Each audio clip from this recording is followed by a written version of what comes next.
You're listening to The Portfolio Composer, hosted by me, Dr. Garrett Hope, where business and creativity go hand in hand. Join us at theportfoliocomposer.com for news, talks, and workshops.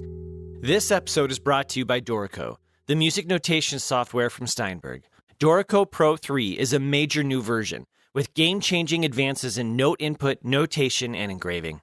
Also available from Steinberg is Dorico Elements, an entry-level application that packs all of the essential power of Dorico Pro into a simple, streamlined package that is ideal for those getting started. Find out more later in the show. Hello, and welcome to episode 242 of the Portfolio Composer podcast. I am your host, your coach, and your teacher, Garrett Hope. Today's episode is with my friend, Ric Flauding. Ric was a listener of the podcast and a subscriber to the TPC email, and he started corresponding with me a few years ago. And over time, we spoke on the phone several times and started texting each other regularly, and I would say he became a true friend. And it's interesting how our circles actually overlapped. His wife grew up in the town where I currently live, and we had several mutual friends, and another person in the podcast who'd been featured years ago played in Ric's band in LA more than 20 years ago. So it's funny how these things happen. Sadly, this last summer, Ric passed away suddenly. I'll put a link to his obituary notes in the show notes, and I hope that you can go and check those out. Last year, he was one of the presenters at the Ultimate Music Business Summit, and he was going to do that again this year, though of course he can't. So Ric, this episode is for you. Thank you for being genuine. Thank you for making beautiful music. I can say personally that Ric has helped me become a better arranger, because if this guy did anything well, it was taking material and finding the real gems, the motives, and turning it into incredible arrangements that captured the ear and the imagination and were ultimately beautiful. Ric was an award-winning composer, orchestrator, and arranger, and he had written and recorded for the London Symphony, Nashville Recording Orchestra, the Prague Strings, Bucharest Strings, the Fort Worthy Symphony, as well as hundreds of projects for recording studio ensembles in LA and other locations. Ric's been a recording artist that has been featured on commercial radio, television, and film, and you name it. Recent highlights include writing and conducting over 30 pieces of orchestral, choir, rhythm section music for Chosen, a musical recorded at Ocean Way Studios in Nashville, composing and conducting 6 string arrangements recorded at Ocean Way for Significant Music, and composing 2 string arrangements for flamenco guitar with strings recorded by the Bucharest Strings. Ric, I miss you, friend. For everyone else, please enjoy this episode. And don't forget to go to musicsummit.biz, musicsummit.biz, and get your ticket for the Ultimate Music Business Summit today. Ric. Yes. Welcome to the Portfolio Composer podcast. Garrett, thank you. I'm glad to be here. I'm thrilled to speak with you. So here's how I remember our history. I think you've been on the Portfolio Composer mailing list for a while, but maybe 6 months to a year ago, you just started responding and emailing and letting me know the kind of work you're doing, the arranging work, and heading to Nashville to do another recording session or whatever. And over time, I got to know you and your music, and you'd send me links, and I'd check out the stuff on your website and what I could find, and it's great. And what I've discovered is that you've been doing this thing. You've been a professional composer arranger for decades. Yeah. Well, you can see I'm not 20-something. But yeah, I mean, quite literally, pretty much all my life. Yeah? I mean, if you want to know the background, I grew up in kind of a musical family, not professionals. Didn't know my real father, found out more about his family later. I know I told you this before, but I came from Elkhart, Indiana, which, if you know anything about Elkhart, it was the horn capital of the world at one point, and quite a bit of a jazz town.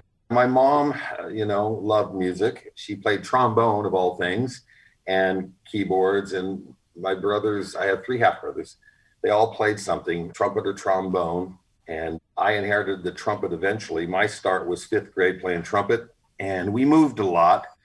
So I played trumpet, went to another school, fell behind because of their program, went back to my original school. So I'll move it along. 6th grade, though, guitar came along, British invasion, the whole thing. So guitar became my instrument, and my family has teased me over my whole life about how you're never going to find Ricky, that's what they called me, without a guitar in his hand. So that led eventually to me and one of my half brothers, 2 years older than me, writing songs together, forming bands. So we did through junior high and high school, and we actually worked. I mean, playing out and even had management stuff. So guitar was my main instrument and always did some form of writing, Garrett. I mean, I wasn't formally a composer. Mm-hmm. I didn't call myself that. In the bands we had, we did covers, but we also did originals, and I would always contribute. I was fascinated by harmony as a guitarist. You know, I had the Mel Bay books, just stuff I collected. I was always fascinated with harmony. So my contribution was bringing in jazz chords or something, and everybody in the band go, what the heck is that? We don't do that kind of harmony. So guitar being my main instrument. And I'm going to add, because, you know, obviously later got more serious about composition and the study thereof. But I'd always kind of had this fascination with what we might call classical music, even though as a kid, I didn't see it as classical. I didn't have a concept of that, and that actually it was still continuing on. My senior year of high school, probably like many folks, I got real serious because all of a sudden it's like, what are you going to do with your life, right? Mm-hmm. And I still remember this, sitting in a class where we had people come in talking about their careers, doctors and so forth. And I said to myself, all I've ever done is music. Just due to my childhood, I was always doing music. It was my means of survival, you might even say, in a lot of ways. And so it was like, well, this is what I do. But if I'm going to do what I wanted to do at that time, which was be a session guy in LA, I needed to bone up on my reading skills and theoretical concepts, this and that. So my senior year, started studying with a number of people, Horace Hatchett, Barney Kessel, jazz guitar primarily, getting those skills that way. And cutting it a little shorter, it just kind of led to me being more interested in the writing. In fact, it was when I was studying with Barney Kessel that I said, you know, I've always really been interested in composing, arranging, and he's recommended talking to Dr. Albert Harris, who I later studied with, and getting a book. You may remember the Russell Garcia book.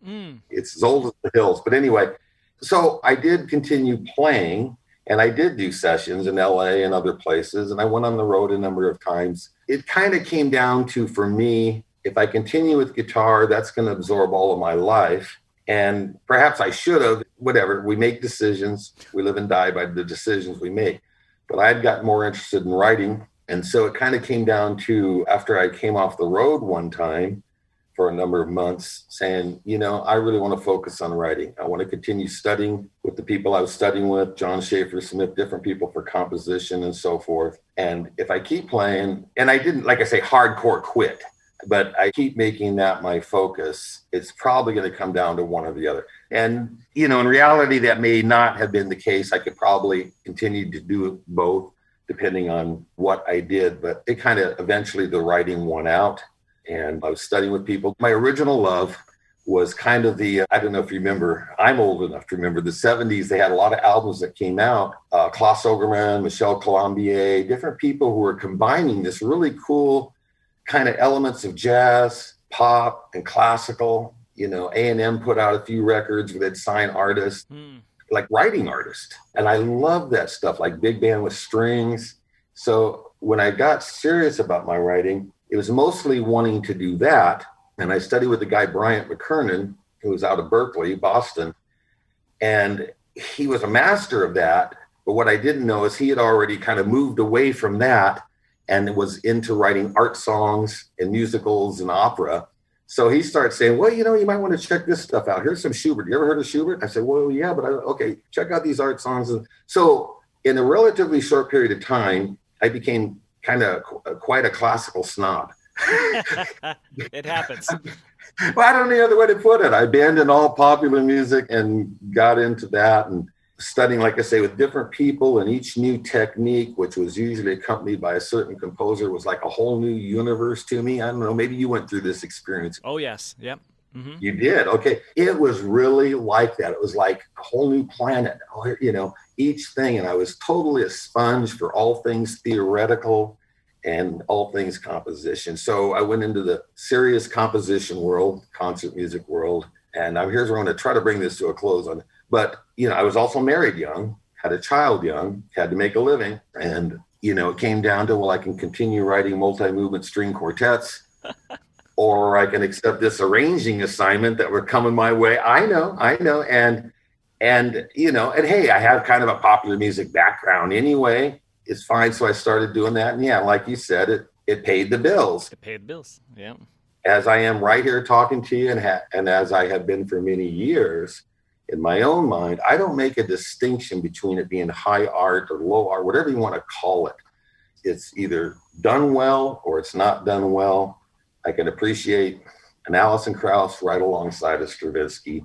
It's apples, oranges, you know that. But yeah. So that's a bridge that I think a lot of people have to cross, and it can be challenging. I mean, we go to school and we have these incredible experiences learning about these techniques composers are using, and then we start incorporating them into our voice to create our own style, right? And we fall in love with it, and can lead to a snobbery, because you look at the popular music and you think, oh my gosh, they're just using diatonic chords and this repeating progression that doesn't do anything, and it's easy to look down at it. Yeah, and I'm a little older than you probably. I was trained in 70s era where, and you wrote some things on this, by the way, I'd love to come to, because you wrote some things that really captured my attention in some emails. But at the time I got into the serious composition world, yeah, there was an attitude. If you didn't write like Milton Babbitt or Elliott Carter, you didn't exist. Yeah. And I did that. I mean, I studied all forms of serialism. I studied Schillinger's system, I did that stuff, and I had some success with the viola sonata I wrote and some different things that was, very serialistic, whether strict 12 tone or free serialism, doesn't matter. I knew that stuff. I knew, Penderecki, who I still like, Penderecki, whoever he said. I knew that world, mid 20th century and everything before it, but I don't know, something just hit where I said, that doesn't work for me. Now, academia, I've taught at 4 colleges. I get it. I'm all about education. I'm all about composers or whatever you do being very skilled. Don't ever interpret me as somebody that says, yeah, just, make what you like, go with it.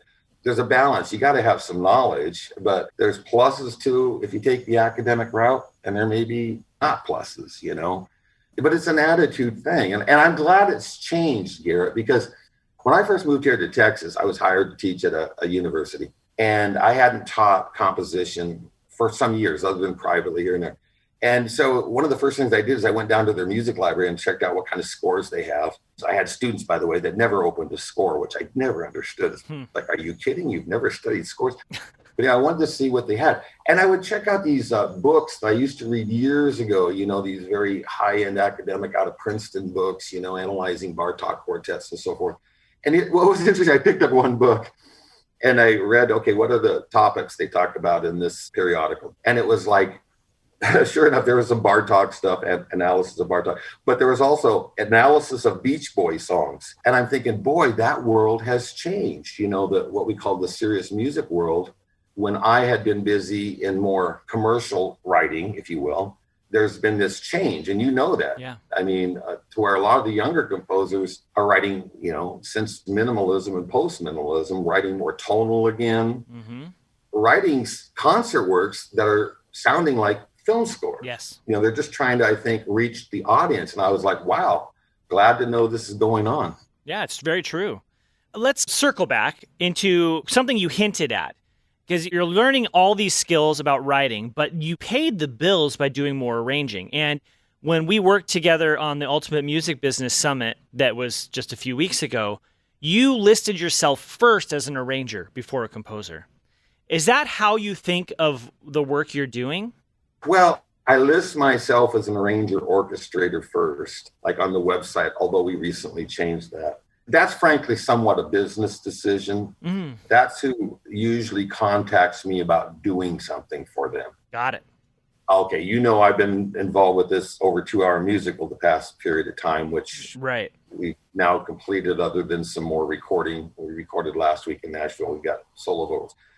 Well, the person who hired me is the songwriter. So though I compose some underscores and composed sections in his songs and things like that, that's just comes with the territory of hiring yourself out as an arranger.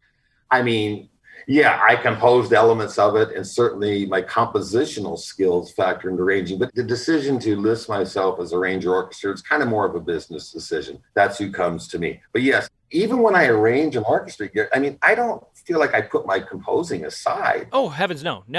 Yeah. I mean, and we all know, Bach arranged, Vaughan Williams arranged, Bartok arranged, Mm-hmm. and I think most people study composition long enough. I would say pretty much every technique you've ever learned compositionally can be applied to arranging. Now, I'm not going to take a pop songwriting song and, put tone rows in it, obviously.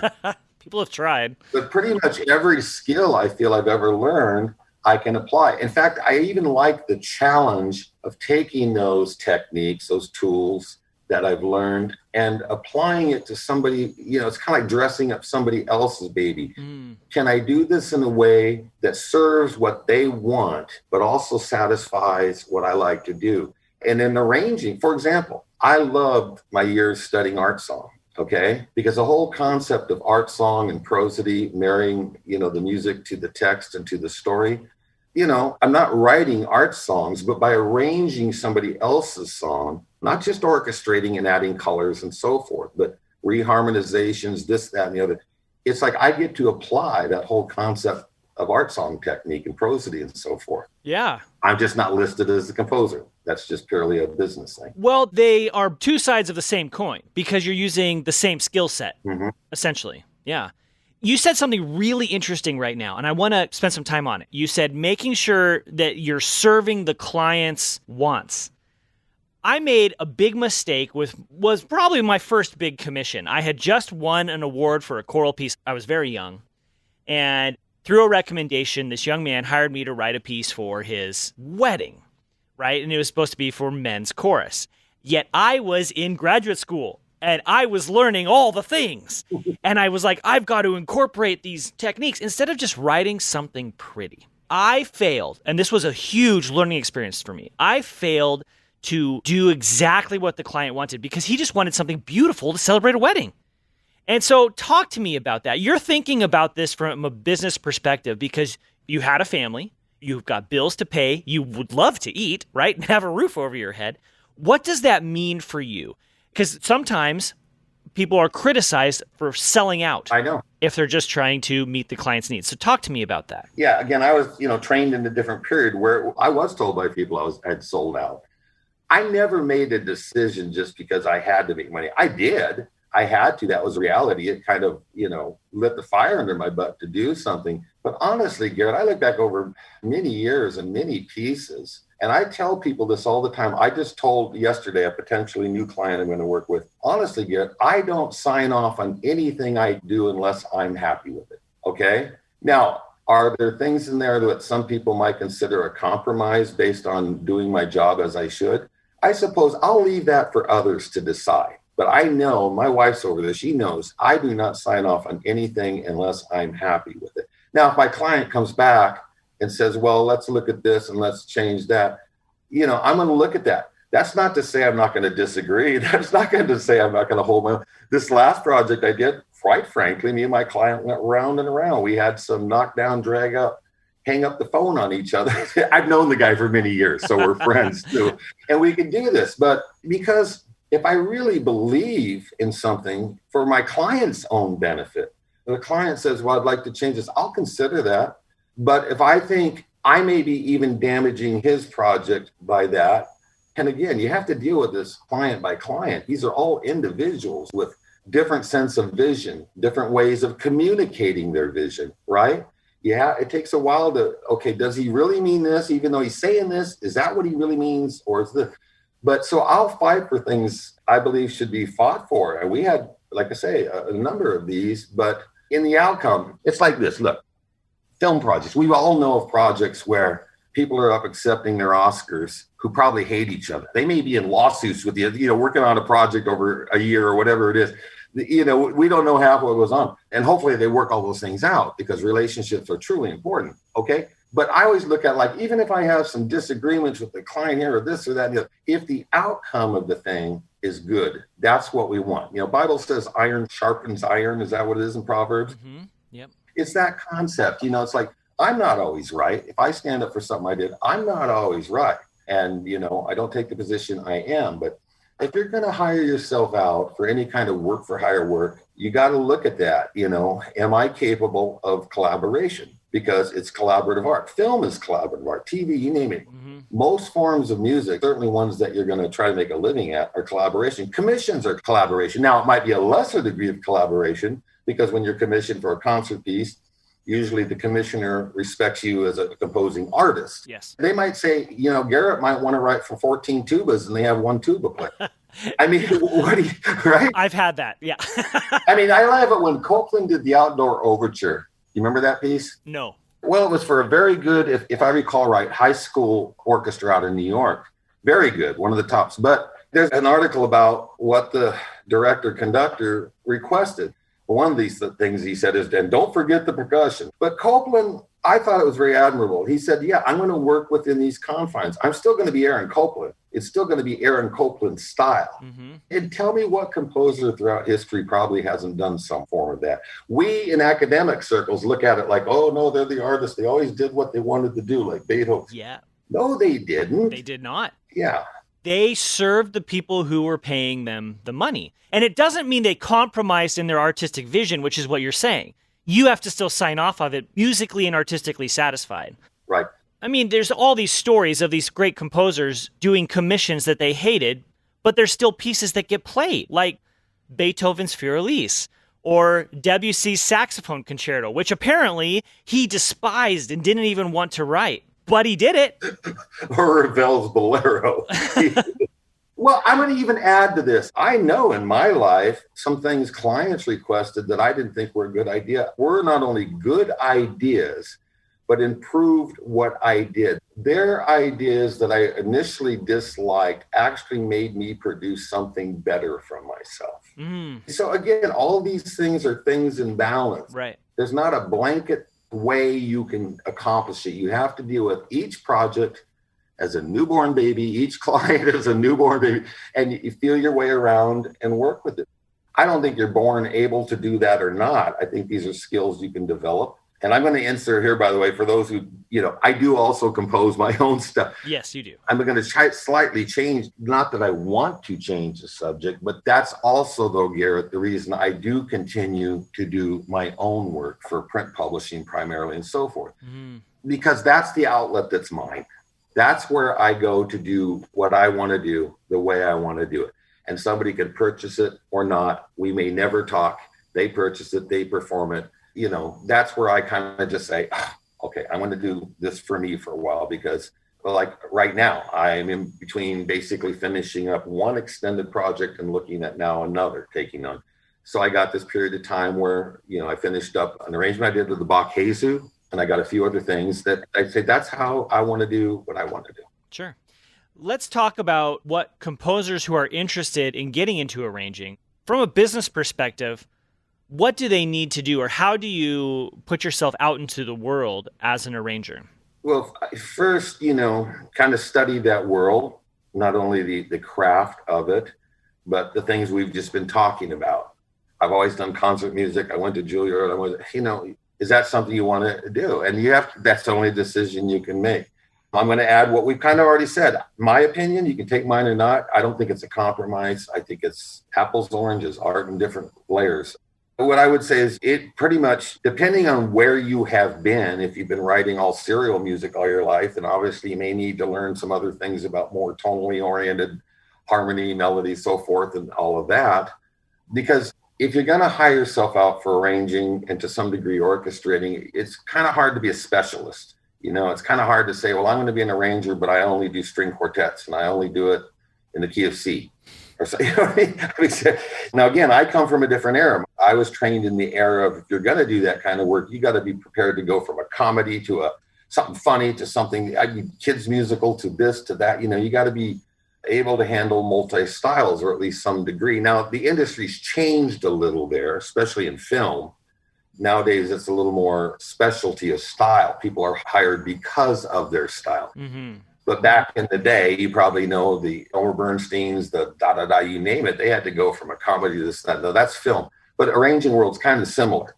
I have a little bit of a specialty more these days because, I do a lot of string arranging. No brag, but I've done thousands of string arrangements for albums. So I get calls for that. But so what I would say is just like if you were going to pursue film work, know the craft. That's kind of point one.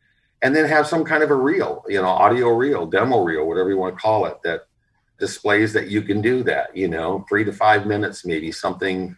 Probably if you're going to do arranging, a lot of your clients are going to be singer-songwriters. They may be producers. Gone are the days where the label will probably be your client. Sure.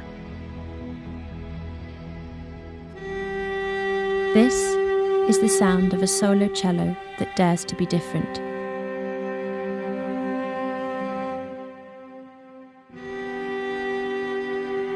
This is the sound of an amazing instrument played by an incredible player.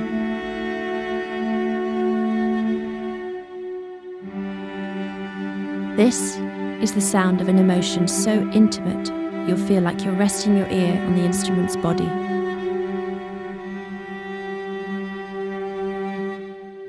This is the sound of 10 techniques, 47 articulations, and an attitude to uniqueness.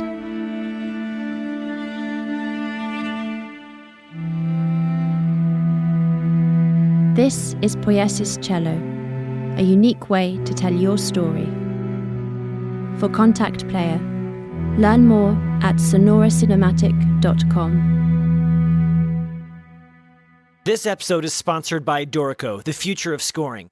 And we want to feature real Dorico users so you can know that real composers out in the world today are using Dorico to make their careers happen. I'm Nathan Howe. I do mostly choral music because of flows, because it thinks in flows. I spend so much less time trying to get those things to appear naturally on the page and to work together to flow right into each other in Dorico.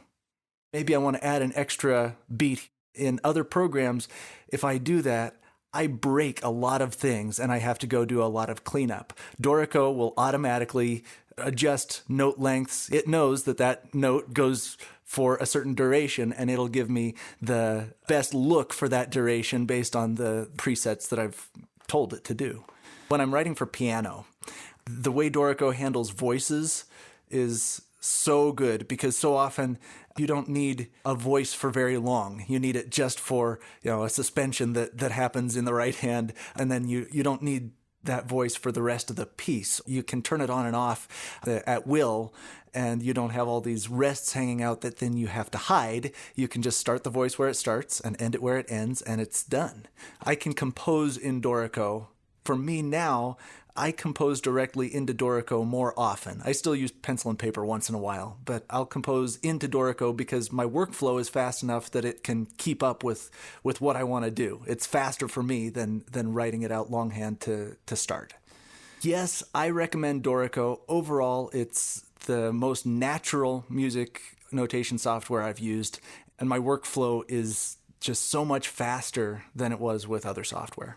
I started with the first, 1.0 or 1.1, and the growth in Dorico over that time has been tremendous. I love how responsive the developers are. I'm not only excited about using Dorico now, I'm excited to see how it develops over the next few years because it's active development, which I don't see other places.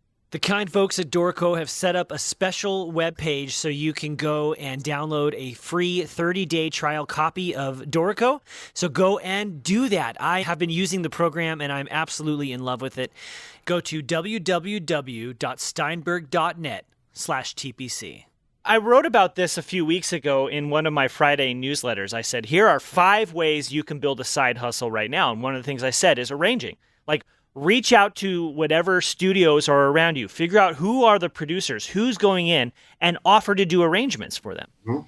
And I'm sure the price can be from a couple $100s to many thousands, but this scales, right? You do enough of these and you get pretty good at it so you can do it quickly. You can begin to make some serious cash. Yes. Doing arranging. Yeah. And by the way, I didn't say it. I meant to say it a long time ago when we first started. I love your Friday emails. Oh, thanks. I really do. I love some of the things you say because they don't just come from a certain academic perspective. They come from reality. I really think you're benefiting people. They can make a decision to do arranging or not, or whatever they do. You've said a number of things, so I'll move on. But yeah, what you just said, when I first started, okay, this is long before the internet and the technologies we now have. But I knew strings really well. I've studied orchestration. I just gravitate towards strings. I love strings. Well, in those the days when I first started, a lot of singer-songwriters and bands and record labels, they had strings on songs. It was quite common, even rock bands and stuff. It's like, most people that are in the band don't do that kind of writing. Mm-hmm.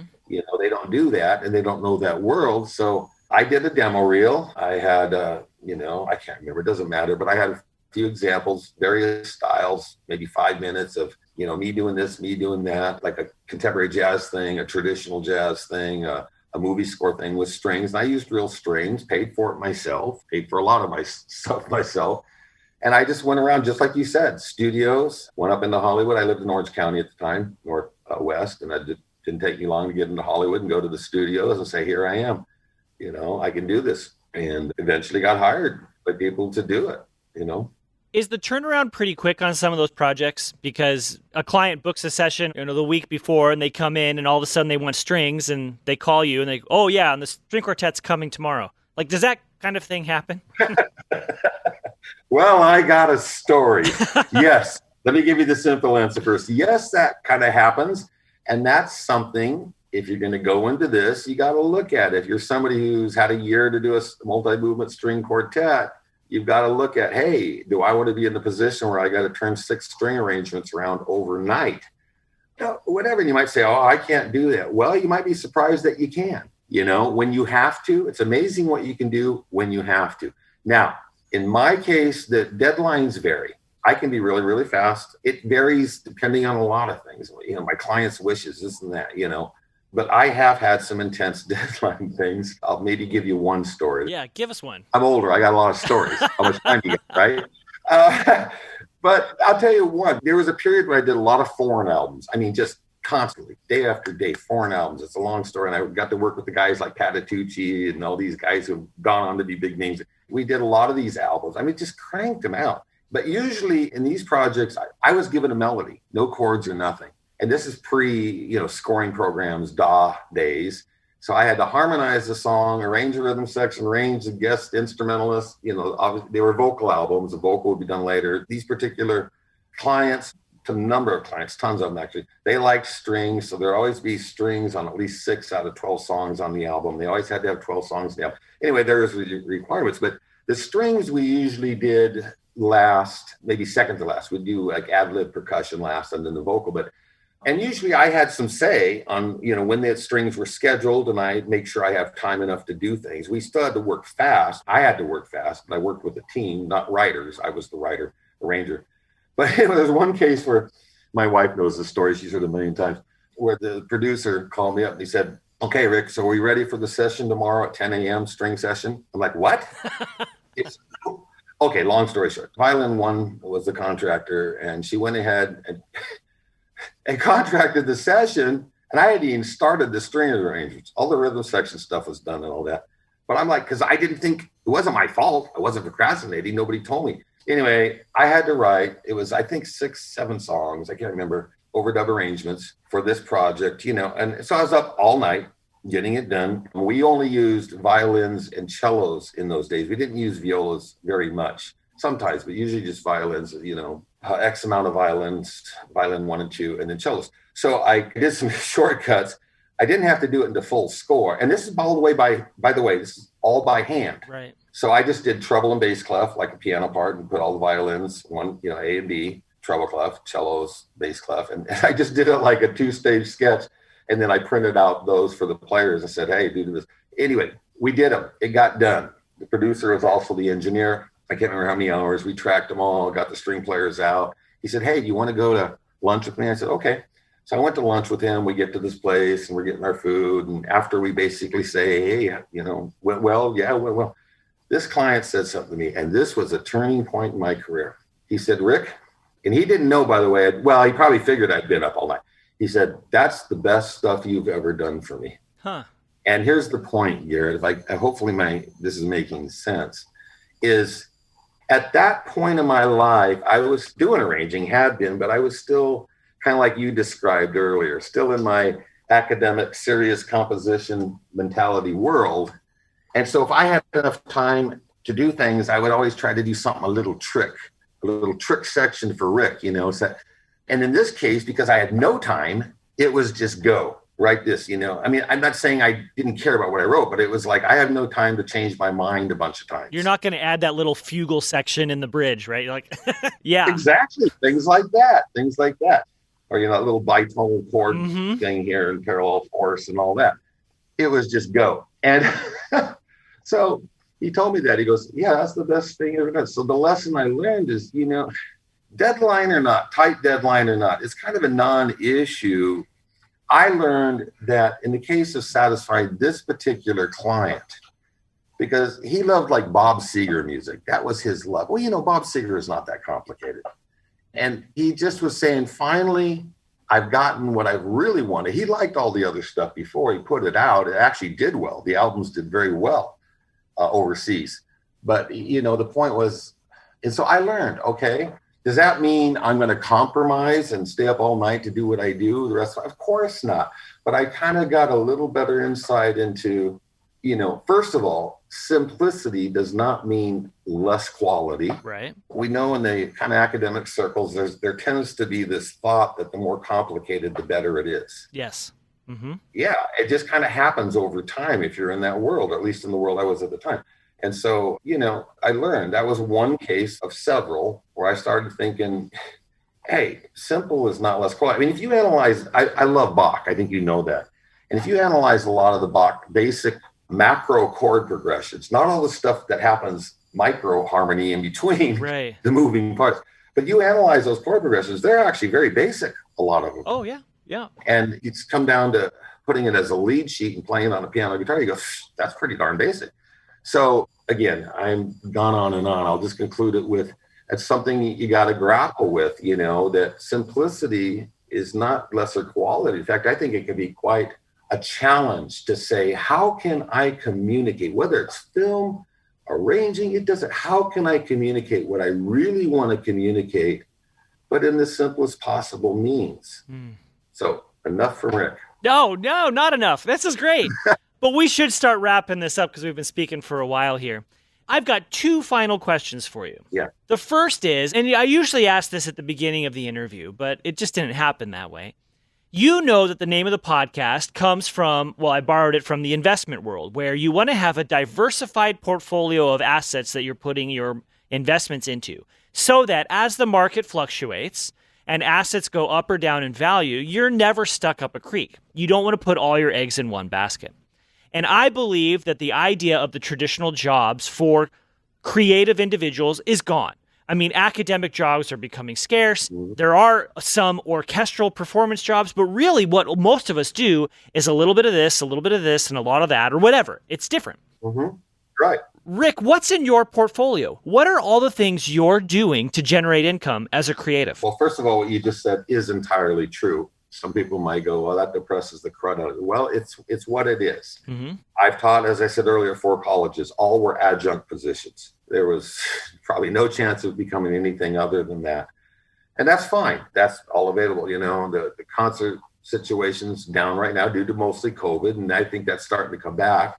I was thinking of this morning, Garrett. Here's what I'm going to answer. And hopefully I don't say, geez, I wish I would have said this instead. I think I talked to a very well-known film composer years ago I wanted to orchestrate for, and that would probably mean ghosting. You'd all know his name, but I'm going to keep names out if it's okay. And he gave me some great advice. He said, okay, Rick, you're coming to me because you want to orchestrate, but what do you really want to do? You really want to compose? And I said, well, yeah. He goes, well, put your shingle out. Put your shingle out as what you most want to do. Now, we've all read articles. Some people say, you know what, it's best to succeed in this business, to specialize in something. Other people say, no, you kind of got to be open.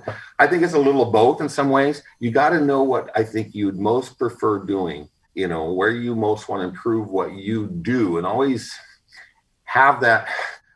It's like I say, I still compose, I still do my own printed music world, and I do make sales off it, but I don't do it thinking that's going to make me a fortune. It's there and I do it. Okay. But I also keep open to other things. Now, where I am in my life right now, I always kind of keep a certain openness, but I'm going to probably maybe turn down more easily things I used to do. I used to do things like copying and this, that. I keep my focus, arranging, orchestrating. I love to conduct and composing. Okay. So if certain things that in the past, when I had to take them, I mean, my kids are raised, I might do. I mean, quite frankly, there are periods of my life, I took pretty much anything that fell off the table, any crumb, because that's what I had to do. And I don't regret that, by the way. I'm glad I'm adding that, because I've thought about these things you've written, Garrett, and I can't say I regret it. Sure, I wish this maybe would have happened there, but everything I have done in music, I've learned something from. Mm-hmm. And I know you've talked about this too. And it's opened doors to what I would rather more do. Copying. I used to do a ton of copying. I mean, hand copying with the fancy pens and the whole thing. I was around other composers, arrangers, and I was in situations that say, hey, Rick, we need something. You're here. I'm here. You're here. Can you do this? Sure, I can compose that underscore. So I look back and I go, all of those helped improve my abilities musically and hopefully communication and so forth. So I can't look back over many years and say, I regret those. Some maybe I go, I maybe wish I didn't go down that road. But, all of those, even producing, I never wanted to produce. And there was a period in my life where I produced a lot. I produced self-contained rock bands. I produced solo artists. And, and by the way, can I insert something else? I'm not saying take everything just because it comes your way. You have to know, can I really do this? Even if I haven't done it, am I capable? Producing was one for me. I conducted range. I can get the big picture. I'm like, yeah, I grew up playing in rock bands. I can relate to these guys. Yeah, I'm going to take that on. Now, I didn't continue quite frankly, due to band egos. I was always dealing with that. But I learned something from everyone. I learned things about music. I learned things about my ability to communicate. I learned things. I'm not an engineer. I don't want to be an engineer, but I learned by producing, working with engineers. I learned things about engineering, that I use when I do mock-ups, how to pan, how to do this, how to EQ. So all of those things, and we all know as composers, you can't just put music on paper these days. No. You're going to have to probably do some form of a mock-up. Yep. And the requirements for mock-ups, especially in the work for hire world, are getting greater and greater. So all of these things, I'm bringing it to a close, promise. I look back and I go, man, all of them helped sharpen my skills. Yeah, well, that's good. And you kind of referenced this earlier too, but you're very open to the experience, which makes you teachable. Some people are like, they have this attitude, I've already learned this. Like there's no progression, but you don't. Where you can take these experiences and you can grow from it, which is the kind of person who I think we all want to be, really. I do. Yeah. I mean, I'm not saying I'm, I can be cantankerous and argumentative. I can be who I am, I think I'm a fairly good person at diplomacy, but again, I'm not going to compromise. If you're doing producing, conducting, you're doing a lot of things. I produced this musical I just did because somebody had to step in and be the decision maker. It's not because, I want to be the producer. My ego needs to be satisfied. No, we had a situation with orchestra choirs. We had a lot of cast where somebody had to step in and make the decision right or wrong. Yep. Okay.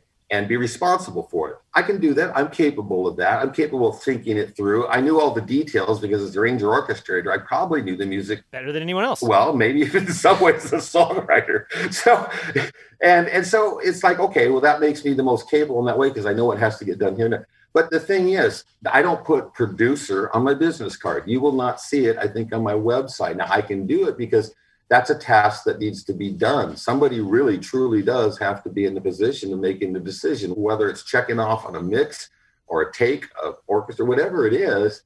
Somebody, and it's not always a fun position to be in, but I can do it. I'm not afraid of it. So all of these things, producing, do I look at myself as a producer? No, I've done it, but I learned from it. It's improved my composing. Sure. So I'm going to recap here. All right. Because I just want to get a summary. So you make money by arranging and orchestrating, and then you do original composition, but primarily to generate sheet music sales. So you have sheet music sales. And recognition. And I know that you have royalty income through streaming and licensing. And then you conduct. Mm-hmm. And then there's the production stuff. But that's the one thing that you don't really hang your hat on because you just do it because of situational. Well, there's a number of things, producing and conducting, and to some degree even teaching, because I love doing that too. Like you, I love helping other people to be successful. But there's a number of things that, quite honestly, if God allowed and it came my way and it was day after day producing even, I would probably say, yeah. Sure. And I love composing. I have to do that. That's something I feel I have to do. Yeah. But if I had to put it aside, make it my own little thing, but that's not what I primarily hire myself. Yeah, I would do it, because all of those things, conducting, producing, all of those things, if you're a composer, think about it. It's like I said on your ultimate business thing about some things Quincy Jones. Those are things where you're the person who probably has the best vision of the big picture. Mm-hmm. You know, to be a good producer, you have to have a handle on the big picture. Right. I said in the summit, if you're the guitarist, okay, you think about playing your part and really, no, you have to have the big picture. And that's not just in the music, but that's in the logistics and all of that stuff. Well, those are things composers learn. They learn, if you're writing orchestra, you learn the concept of the big picture.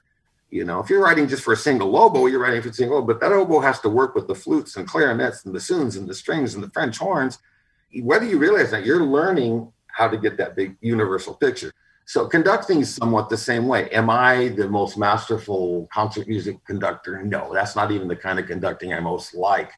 But as a conductor, I know I've got a good handle on the big picture, you know? Yeah. And that's my job. That's what I'm hired to do. So, yeah, I mean, there are kinds of things that God so allowed and said, I need you to do that mostly. I'm probably going to go there, but I will never give up the writing, because that's where my spirit gets filled. I totally understand. Yep. All right. Last question, Rick. For the composer who is listening to this, what is one action they could take and implement into their music business today to drive their career forward? If you could give one nugget of advice to help someone advance their career, what would it be? Boy, this last question is a big one.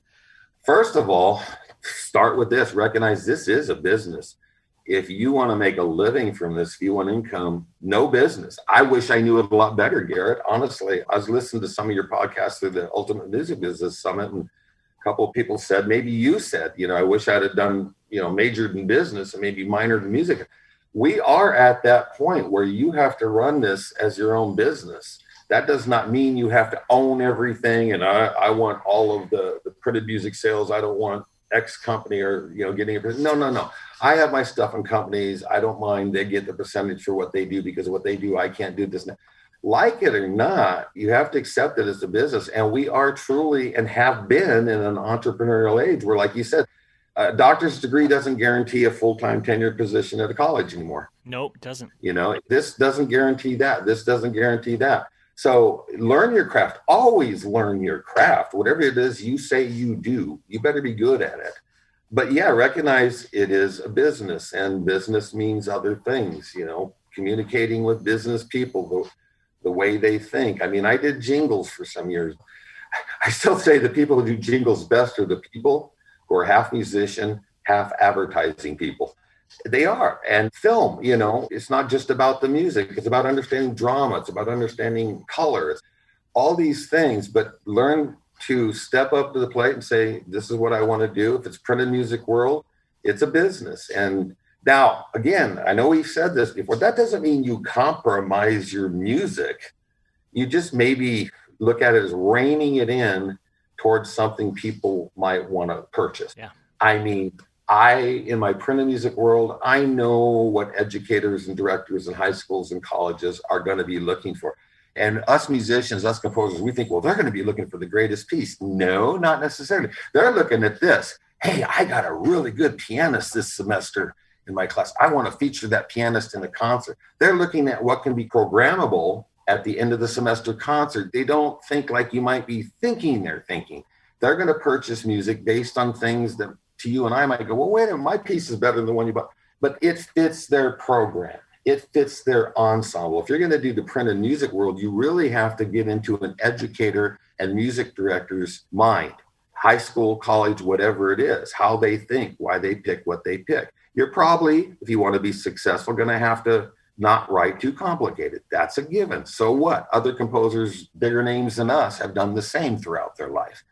I don't call that a compromise. I call it a great challenge. Sure. How can I do this and still make it work for a great high school ensemble? Whatever. So long answer to your question, but But you do have to think, jump into the arena you want to be successful in and think like the buyers that you're going to be dealing with. I love that. Think like the buyer. And that kind of circles back to knowing what your client wants, right? Exactly. And at the same time, holding true to your musical vision. It's good stuff. And it can be done. Absolutely. So if you think it can't, you think and do what you can, but it can be done. And like I say, I'm a huge Bach and Haydn, Mozart. Go through anybody in history, except for maybe when you get to the later Romantic period and early Impressionistic, or the Impressionistic early 20th century. Okay, things changed a little, but most composers throughout history have dealt with those same challenges that you're going to deal with. Yep. And, how to rein things. If you want to call it compromises, I don't care. They've dealt with the same things. And they either take it on as, oh, I don't want to do that. That's not how, or they say, hey, let me make that a challenge to accomplish it and be successful. Yeah. Boom, end of the year. Rick, I've really enjoyed this conversation. Thank you so much for your time today. And thank you for allowing me to speak with you for the podcast. Well, thank you for allowing me to speak with you. I love getting to it, and I love what you're doing, Garrett. Seriously. Thanks. It means a lot. All right. This episode of The Portfolio Composer has been supported by Dorico 3, the most advanced music notation software ever created. Dorico is designed to save you time, and it gives you the tools you need to produce beautiful and readable scores fast, so you can spend less time fiddling with menus and rules and more time doing what you love, making music. Now you can take Steinberg's music notation and composition software with you wherever you go with Dorico for iPad.